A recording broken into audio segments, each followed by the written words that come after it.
hello' মই ভূমিকা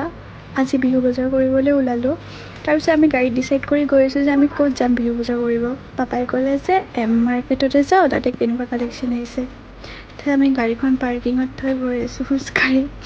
কাৰণ একদমেই পাৰ্কিঙৰ ঠাই নাই অলপ দূৰত থ'ব লগা হৈছে আমি এম মাৰ্কেটত এণ্ট্ৰি কৰিলোঁ আৰু কালেকশ্যন বুলি ক'ব গ'লে একো ইমানটো ভাল লগা নাছিলে মোৰ মানে কিছুমান আছিল হেভি আৰু কিছুমান মানে একদম মানে হেৰি আছিলে মোৰ একদমেই ভাল লগা নাছিলে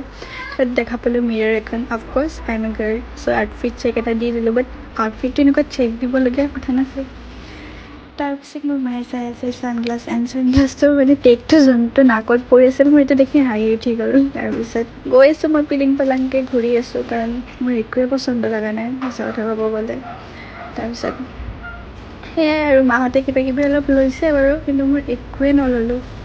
খালি মই ঘূৰিহে আছোঁ ইফালৰ পৰা সিফাললৈ ইফালৰ পৰা সিফাললৈ মায়ে বিলিং চিলিং কৰিলে বাৰু মই সেইখিনি ভিডিঅ' কৰিব পাহৰি থাকিলোঁ দেন মাহঁতে কিবা কিবি লৈছে মা পাপা ভণ্টিও লৈছে কিবা দেন মই গুচি আহিলোঁ তাৰ পৰা মাহঁতো আহিছে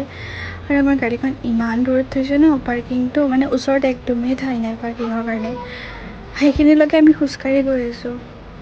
আকৌ আমাৰ প্লেন বনি গ'ল ফেঞ্চি যোৱা কাৰণ ইয়াতে একো ভালকৈ বজাৰেই নহ'ল সেইকাৰণে আমি ফেঞ্চি গৈ আছোঁ ফেঞ্চি পায়ে আমি দেখা পালোঁ দহি কচুৰি আৰু আমি ৰখিবই নোৱাৰিলোঁ মই আৰু পাপাই